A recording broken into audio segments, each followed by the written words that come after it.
Naoya Inoue has announced that his next fight will be for the undisputed WBA, WBC, IBF, and WBO Super Bantamweight World titles, and it will be against Marlon Tapales. When Inoue fought against Stephen Fulton, Marlon called out the winner of the fight, and he suspected that Inoue would win. Marlon stated, "I want to send a message to the two fighters who will see me ringside. Whoever wins has to go through me next. I see the fight as a true 50-50 fight. I think both fighters have their own strengths and weaknesses. However, I ultimately think Inoue finds a way to win." Sure enough, Inoue managed to beat Stephen Fulton, and many pros couldn't get enough of him in the process. Manny Pacquiao even mentioned that he wanted to start training Inoue. Manny stated, "I like Naoya. Before he became a multi-weight world champion, I taught him in Japan.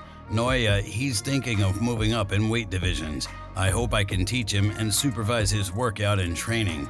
I want to train him and supervise his training if he wants to move up to higher weight divisions. Fantastic. It was a good performance. Fast, quick, strong. Congratulations on your last fight and keep up the good work." Mike Tyson even went as far as to say that Inoue was already better than Manny Pacquiao. Mike stated, "Inoue is a mean son of a b***. He doesn't look like much, but he's better than Manny Pacquiao. He's vicious, the monster."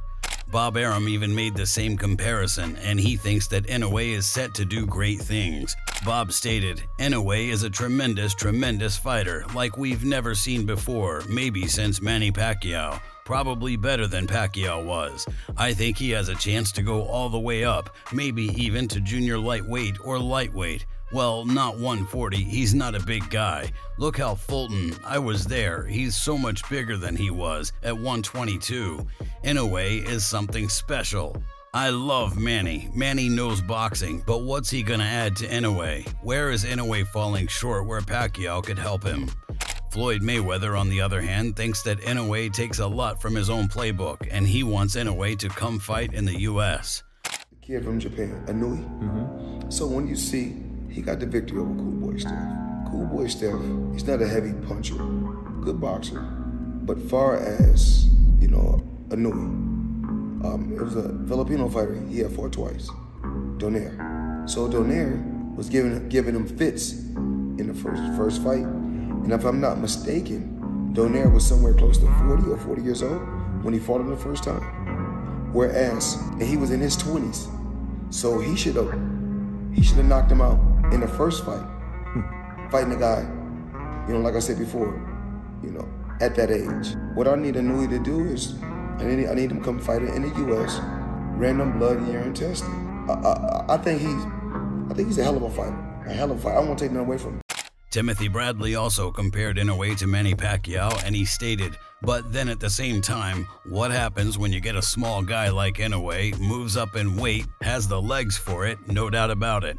I feel that's why he's able to move up, just like Manny Pacquiao, so to speak.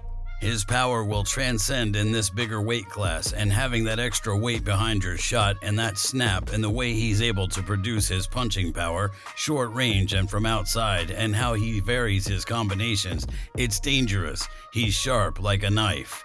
Sean Porter and his guests absolutely love the power that Inoue brings to the table. First time I've seen the man fight too, and from the outside looking in, I was just thinking about power. The boxing skills, his ring IQ, cutting off the ring. He got it all. He got it all, and he established, "I'm here early." And when he throws that right hand. Jason Maloney fought against Inoue, and he gave his opinion on what it was like to face him. Jason stated, "I didn't see the punches. Both times he hurt me and then put me down. They were just so fast. If you were trying to move away and create some distance for yourself, his closing speed off that first step where he would just explode into range and let his hands go was incredible. Once he gets into that, I guess, killer mindset where he's just reckless and lets his hands go and lets them go with bad intentions, he's very hard to stop. He's just special.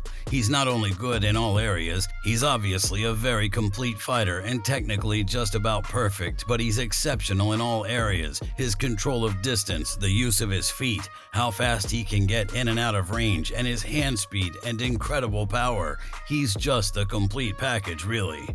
Terrence Crawford definitely thinks that he's the #1 pound-for-pound king in boxing, though. Naoya Inoue was considered the #1 pound-for-pound fighter in the world after his performance on Tuesday. Do you think you definitively put a stamp on you as the #1 pound-for-pound fighter in the world after this performance? Without a doubt. You got Errol Spence was ranked #4 in the pound-for-pound. And you got Terrence Crawford that was ranked #1. You got two fighters that's in the top 5 pound-for-pound ratings. How can they not be #1 pound-for-pound?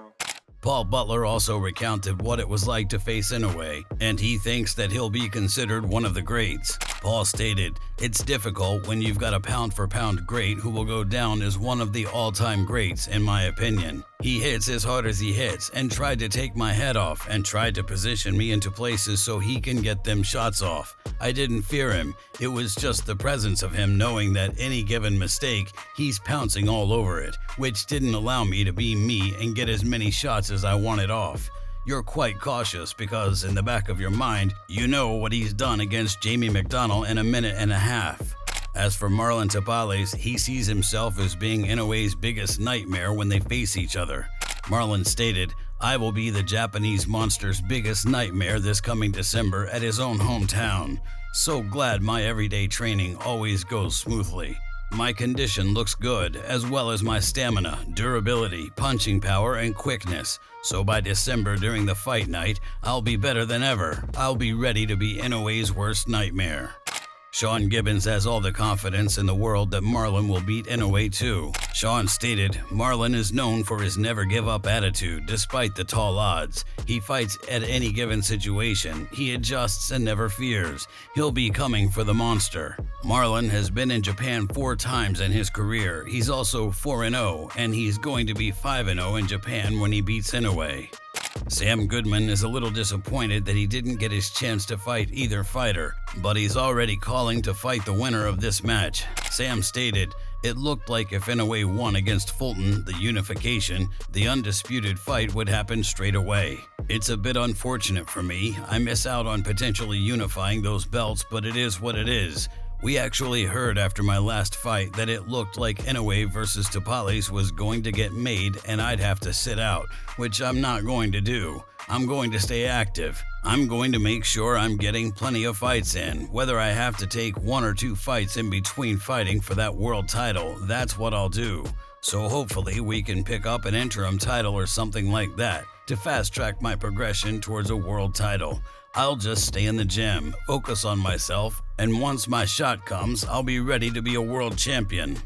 Luis Alberto Lopez definitely doesn't think that anyone will want to miss this fight, and he thinks that Inoue's power might be something different for Marlon. Luis stated, "It's going to be a good fight. They're both very good fighters. When Tapales did the stick and move versus MJ, it worked. Now, does MJ have Inoue's power? I don't think so, but definitely I won't miss this one." Marlon Tapales is already preparing for his bout against Inoue, and he's clearly focusing on winning here.